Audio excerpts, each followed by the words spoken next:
Ready তো। আসসালামু আলাইকুম। ওয়ালাইকুম আসসালাম ওয়া রাহমাতুল্লাহ। তোমরা কেমন আছো?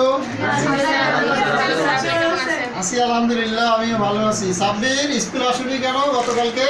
স্যার নানা বাড়িতে গেছিলাম। ও আচ্ছা, বলে যাবে, হ্যাঁ যদি প্রয়োজন হয় স্যারকে বলে যাবে। যদি কারো সমস্যা থাকে তাহলে সামনের বেঞ্চিতে বসো। হ্যাঁ, তাহলে আজকে কতজন উপস্থিত আছে একজন ক্লাস ক্যাপ্টেন গণনা করো। আমার হাতে একটা সনদ আছে, তোমরা দেখতে পাচ্ছ, জাতীয় নদী অলিম্পিয়াডের সনদ। গণিত অলিম্পিয়াডের মতো আমাদের দেশে জাতীয় নদী অলিম্পিয়াড অনুষ্ঠিত হয় 2016 সালে বেগম রোকেয়া বিশ্ববিদ্যালয়ে। তোমার বাড়ির পাশে কোন নদী অবস্থিত? স্যার তিতাস নদী। তিতাস নদী, অনেক ধন্যবাদ। তিতাস নদী। তাহলে আমরা তো নদী চিনি, তাই না? নদী চিনি। ফাইমা, তুমি বলো তো তোমার বাড়ির পাশে কোনো নদী আছে? জি আচ্ছা, বসো বসো। ঠিক আছে, ধন্যবাদ। বাংলাদেশকে কি মাতৃক দেশ বলা হয়? অসংখ্য ধন্যবাদ তোমাদেরকে, নদীমাতৃক দেশ বলা হয়। তো বলো তো, আমার কাছে এই একটা ছবি আছে, এটা কিসের ছবি? নদ নদীর ছবি, তাই তো? তাহলে আজকে আমরা বাংলাদেশের নদ নদী নিয়ে আলোচনা করব। তাহলে আমরা আজকে আলোচনা করব কি নিয়ে? বাংলাদেশের। তোমরা কি দেখতে পাচ্ছ বাংলাদেশের নদ নদী নিয়ে?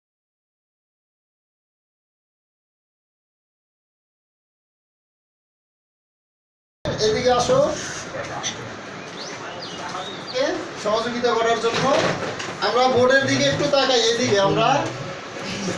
তোমরা দেখতে পাচ্ছ আমি এখানে একটা মানচিত্র দিয়ে দিয়েছি। মানচিত্রটা কি দেখতে পাচ্ছ? জি স্যার। আচ্ছা, আমি এই মানচিত্র সম্পর্কে তোমাদেরকে কিছু কথা বলি, তোমরা একটু মনোযোগ দিয়ে শুনবে। বাংলাদেশে অসংখ্য নদ নদী রয়েছে, তোমরা জানো।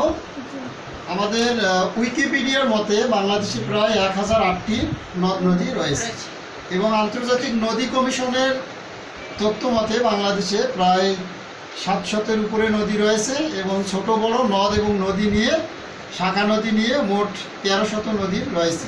এরকম অনেক তথ্য পাওয়া যায়।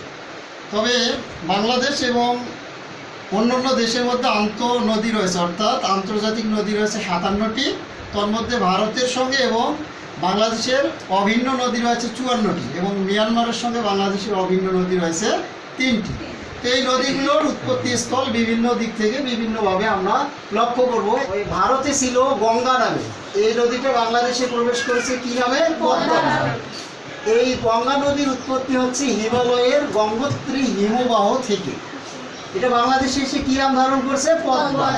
অপরপক্ষে ভারতের সিকিম রাজ্য থেকে একটি নদীর উৎপত্তি হয়েছে, সে নদীটির নাম হচ্ছে তিস্তা। এই নদীটি আরেকটি নদী আমরা জানি, বাংলাদেশের সবচেয়ে বেশি পথ পাড়ি দেওয়া নদীর নাম হচ্ছে ব্রহ্মপুত্র। এই ব্রহ্মপুত্র নদ দীর্ঘ মাইল পথ পাড়ি দিয়ে 1787 সালে একটি ভয়াবহ ভূমিকম্পের ফলে সে তার গতিপথ পরিবর্তন করে পুরাতন ব্রহ্মপুত্র নামে অপর পাশ দিয়ে চলে আসে। আর এই নদীর আরেকটি শাখা চলে যায়, যেটি বর্তমান আমরা যমুনা নদী নামে চিনে থাকি। এই পদ্মা এবং যমুনায় এই দুইটি নদী গোয়ালন্দ বা আড়িসা ঘাটে এসে মিলিত হয়েছে, যেটাকে আমরা বলি মোহনা। মোহনা বলতে তোমরা বুঝবে যে দুই নদীর মিলনস্থলকে বলা হয় মোহনা। অপরপক্ষে এই মেঘালয়, ভারতের মেঘালয়ে লুসাই পর্বত থেকে একটি নদী আছে, সেটির নাম হচ্ছে বরাক নদী। সেটা আজমিরিগঞ্জে এসে এই বরাক নদী কাল্লি নাম ধারণ করে ভৈরবে এসে, ভৈরবের পরে মেঘনা নদী নাম ধারণ করে। এই মেঘনা নদী এবং পদ্মা নদী এই দুইটি চাঁদপুরে এসে মিলিত হয়, অর্থাৎ পদ্মা এবং মেঘনার মোহনা হচ্ছে চাঁদপুর, এই মিলনস্থল। তারপরে এই মেঘনা নদীটা বঙ্গোপসাগরে পতিত হয়। এভাবে নদীর উৎপত্তি স্থল আমরা জানতে পারলাম। তো তোমরা এই নদী পাড়ের মানুষের দুঃখ এবং কষ্টের কথা অনেকে জানো। এই নদী পাড়ের মানুষেরা যে দুর্ভোগে জীবনযাপন করে, তাদের আমরা জীবন ধারণ এবং তাদের জীবন জীবিকা সম্পর্কে আমরা জানবো। তোমরা এই নীরবে পড়ো, তোমাদের নীরব পাঠ শেষ, তাই তো? এবার তোমাদেরকে আমি তোমাদের পঠন পাঠন থেকে আমি কিছু প্রশ্ন জিজ্ঞেস করবো, তোমরা উত্তর দিবে। হ্যাঁ, বলো তো পদ্মা নদী ভারতের নাম কি? আরাফাত বলো, পদ্মা নদী ভারতের নাম কি? বলো দেখি। গঙ্গা। গঙ্গা। ধন্যবাদ, অসংখ্য ধন্যবাদ। এবার ফাহিমা বলো যে পদ্মা এবং মেঘনা নদীর মিলনস্থল কোথায় কোথায় মিলিত হয়েছে? চাঁদপুর। অসংখ্য ধন্যবাদ, তার জন্য একটি ছোট তালি হোক। ধন্যবাদ। তাহলে আমরা বুঝতে পারলাম। এবার প্রশ্ন খুশি তুমি উত্তর করবে যে তিস্তা নদী কোথা থেকে এসেছে? সিকিম রাজ্য থেকে। অনেক ধন্যবাদ, বসো। তো এই পর্যায়ে আমরা আরো কিছু জানবো প্রশ্নের উত্তর। যেমন উপনদী কাকে বলে? তোমরা কি জানো উপনদী কাকে বলে?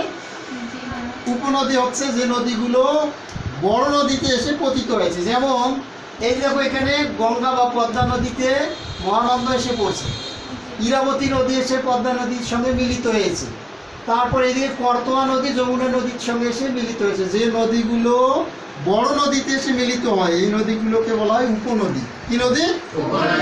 যে নদীগুলো বড় নদীতে এসে পতিত হয় সেগুলো কি নদী? উপনদী। অপরপক্ষে দেখো যে এই যমুনা নদী থেকে একটা নদী বের হয়ে গেছে, নাম হচ্ছে ধলেশ্বরী। আবার ধলেশ্বরী থেকে আরেকটা নদী বের হয়ে গেছে, এটার নাম হচ্ছে বুড়িগঙ্গা। তাহলে একটি বড় নদী থেকে যে নদীগুলো বের হয়ে যায় আলাদাভাবে, সেই নদীগুলোকে বলা হয় শাখা নদী। তাহলে শাখা নদী হচ্ছে বড় নদী থেকে বের হয়ে যায়, আর উপনদী হচ্ছে বড় নদীতে এসে পতিত হয়। তাহলে তোমরা কি বুঝতে পারছো শাখা নদী এবং উপনদী কি? আচ্ছা, বলো দেখি আইরিন যে যমুনার শাখা নদী কি? ধলেশ্বরী। অনেক ধন্যবাদ। ধলেশ্বরী হচ্ছে যমুনার শাখা নদী। আচ্ছা, আমি তোমাদেরকে একটি কাজ দিব, তোমরা সবাই এই গ্রুপে কাজ দুটি করবে। তোমরা দুটি গ্রুপে ভাগ হয়ে যাও, মেয়েরা এক গ্রুপ এবং ছেলেরা এক গ্রুপ হয়ে যাও। আমি তোমাদেরকে দুটি প্রশ্ন দিচ্ছি, এই প্রশ্নগুলোর উত্তর তোমরা পরস্পর করবে। তোমাদের 5 মিনিট শেষ। তোমরা কি উত্তর করছো? আচ্ছা, তাহলে ছেলেদের গ্রুপ দাঁড়াও একজন। তোমার কাছে কি প্রশ্ন আছে বলো এবং উত্তর বলবে।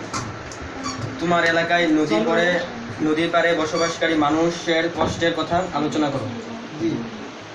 উজানের বাঁধ থাকায় হঠাৎ বন্যার সৃষ্টি হয়, ফলে ফসলের ব্যাপক ক্ষতি হয়। হঠাৎ বন্যায় ঘরবাড়ি নদীতে বিলীন হয়ে যায়, ফলে মানুষ গৃহহারা হয়ে পড়ে। আবার যখন বৃষ্টির দরকার তখন উজানের বাঁধা পানি আটকে দেয়, ফলে বৃষ্টি বা পানির অভাবে ফসল খরায় নষ্ট হয়ে যায়। অসংখ্য ধন্যবাদ। আর এই বুলবুলকে তার গ্রুপের পক্ষ থেকে সবাই একটু তালি দিয়ে ধন্যবাদ। এবার তোমাদের গ্রুপ থেকে একজন বলো। মেয়েরা, তোমার কাছে কি প্রশ্ন আছে এবং উত্তর কি? উপনদী ও শাখা নদীর বিষয়ে আলোচনা করো। উত্তর: যে নদীগুলো প্রধান নদীতে এসে পড়েছে বা মিলিত হয়েছে সেগুলো উপনদী। ধরতা, তিস্তা, ব্রহ্মপুত্রের উপনদী। যে নদীগুলো প্রধান নদী থেকে বেরিয়ে নতুন পথে নতুন নদীর সৃষ্টি করেছে সেগুলো হচ্ছে শাখা নদী। যেমন যমুনা শাখা নদী ধলেশ্বরীর শাখা নদী বুড়িগঙ্গা। অসংখ্য ধন্যবাদ। তাকে গ্রুপের পক্ষ থেকে তালি দিয়ে তাহলে আমরা দুই গ্রুপে দুইটি কাজ করলাম। এবার তোমাদের একটি ব্রেইন স্টর্মিং এর কাজ দেই। তোমরা এই 2 মিনিটে এই কাজটা করে ফেলবে, কেমন? তোমাদের 2 মিনিট এই কাজটা, যে মোহনা কি, তো তোমাদের ব্রেইন স্টর্মিং এর জন্য 2 মিনিট সময় দিয়েছিলাম। মোহনা কি? কে বলতে পারবে? একটা হাত তোলো। হ্যাঁ, বলো। দুই নদীর মিলনস্থলকে মোহনা বলে। অসংখ্য ধন্যবাদ। তোমাদের গ্রুপ থেকে কে লিখছো? একদম বলো। দুই নদীর মিলিত স্থানকে মোহনা বলে। অসংখ্য ধন্যবাদ। তাহলে বলো তো পদ্মা এবং যমুনা নদীর মোহনা কোনটি? যমুনার। ওই গ্রুপ থেকে বলো পদ্মা এবং যমুনার মিলনস্থল কোথায়? স্যার আরিচা। আরিচা। এটা কি? জি স্যার, মোহনা বলে। তাহলে তোমাদের মধ্যে থেকে একজন বলো তো যে পদ্মা এবং মেঘনার মিলনস্থল কোথায়? চাঁদপুর। অসংখ্য ধন্যবাদ। তাহলে তোমরা পাঠটা অবশ্যই বুঝতে পারছো। আরেকটি প্রশ্ন করি। সুবর্ণা বলো যে ব্রহ্মপুত্র নদের উৎপত্তি স্থল কোথায়? তিব্বতের মানস সরোবর থেকে। তিব্বতের বসো। তাহলে বাংলাদেশ এবং অন্যান্য দেশের অভিন্ন নদী কয়টি? 54টি কোন দেশের সঙ্গে? 54টি ভারতের সঙ্গে। মিয়ানমারের সঙ্গে কয়টি অভিন্ন নদী? 3টি। অসংখ্য ধন্যবাদ। যেমন এই যে দেখো, মাতামুহুরী নদী, তারপরে হচ্ছে সাঙ্গু নদী এবং নাক নদী। এই নিচের দিকে চট্টগ্রামের দিকে নদী 3টি হচ্ছে মায়ানমারের সঙ্গে বাংলাদেশের মিলিত নদী। তোমাদেরকে অসংখ্য ধন্যবাদ। তোমরা আগামীকাল তোমাদের একটি বাড়ির কাজ দিয়ে দেয়, তোমরা আগামীকাল এই কাজটি করে নিয়ে আসবে। বাড়ির কাজ সবাই খাতায় তুলে নাও। বাড়ির কাজ তোমরা সবাই বাড়ির কাজটি তুলে নাও। বাড়ির কাজ হচ্ছে আগামীকাল তোমরা 1 পৃষ্ঠা লিখে নিয়ে আসবে যে নদী পাড়ে বসবাসকারী মানুষের অর্থনৈতিক সমস্যাগুলো চিহ্নিত করে। এই কাজটা তোমাদের থাকলো। কেমন? পারবে না সবাই? ঠিক আছে, তোমরা সবাই সুস্থ থেকো, ভালো থেকো। তোমাদেরকে অসংখ্য ধন্যবাদ। আল্লাহ হাফেজ।